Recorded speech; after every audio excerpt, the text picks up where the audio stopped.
I had just recently finished my dwarven army. Shame I couldn't use them as the villains in a campaign. Oh wait, evil dwarves don't even need home. Suddenly I built my first one-shot where every figure had a miniature, I had terrain, and it was arranged for the same week. We had an occasion for DM break, as most one-shots do. We were talking about inviting a new guy to the group, but a lot of our games are home games where the host doesn't want to invite the new guy into his home on a whim. So it began. Your peaceful village is soaked in ashen blood. Yesterday was perhaps one of the most difficult days of your life fighting the Duergar invasion. To block their sunlight sensitivity, they started a forest fire and smoke blocked the sky. The town was working to control the flames when the first ambush happened. You are the last fighters left as the sun rises. The forest and smoke are gone, but you can see now in the distance a mage conjuring arcane clouds to cover storage in a renewed effort. The portals in the center of town are meant to be reopened, but the spell is having trouble taking hold. You have 3 hours before you can evacuate. What do? For the one shot, we pulled the classic wargaming move of 1 inch equals 5 feet because I have wargaming terrain and not a big enough grid. It also means I only needed to set up one map as they're defending multiple raiding encounters. I gave the players 600 gold in equipment on the condition that they know how it works and purchase it before the session. I also told them loosely about the framing device, which is why I shouldn't have been surprised when they brought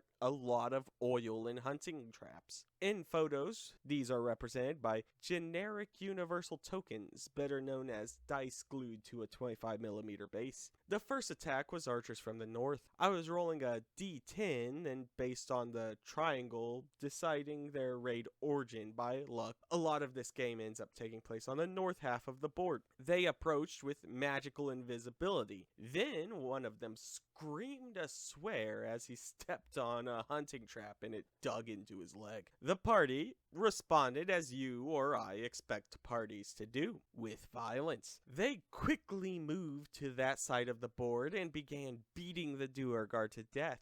This fellow I have a photo of in particular got vicious mockeried 4 times. Based on his saves, we have established that he has mommy issues, but his dad is very proud of him. Then the next wave came. To be clear, the archers weren't clear yet. I had set a timer so I could spring reinforcements, and I got to bring the war wagon. The structure took me like 4 days between 3D printing, misprints, assembly, etc. And I knew exactly what he was doing. The portal has 60 points of health. The war machine is a siege weapon for double damage on structures and deals a lot of damage. It might be hard to tell based on my photos, but there are 2 portals. The plan was this guy was going to destroy one early on to establish stakes. For mechanical clarity, while it's made of 4 dwarves and 2 mounts pushing against a frame, it's 1 stat block. So then the bard casts heat metal. The wagon is vulnerable to fire damage, but more importantly, this dropped disadvantage on all of his attack checks. As the combat ended, they still had 2 portals. The magic cloud cleared and they were given an hour to either short rest or rearm and set up more traps. The party split based on who was more injured by the combat, and the active ones decided to relocate the villagers to a single location instead of letting them be split. It's also right next to the undamaged portal for the best evacuation potential. Then the bloody bard casts see invisibility, and the surprise kill a bunch of villagers at once that I had prepared became a single dwarf getting bodied by the party. For the record, which this video is the record, I set rolls for how many dwarves are on a given raid and got more ones than ideal over the course of the session. Anyhow, having killed the first wave before the second started, everyone got a point of inspiration. I run mostly combat, so I like to assign those to impressive combat feats. And if you are wondering why I haven't been describing the session's roleplay, there hasn't been and will not be any. But we got 5 combats in 2 hours, so suck it, D&D is a slow game, people. Unfortunately, I did not take a photo of the next wave. They then had another short rest trap opportunity where I remember discussing a few of the casters were running out of slots.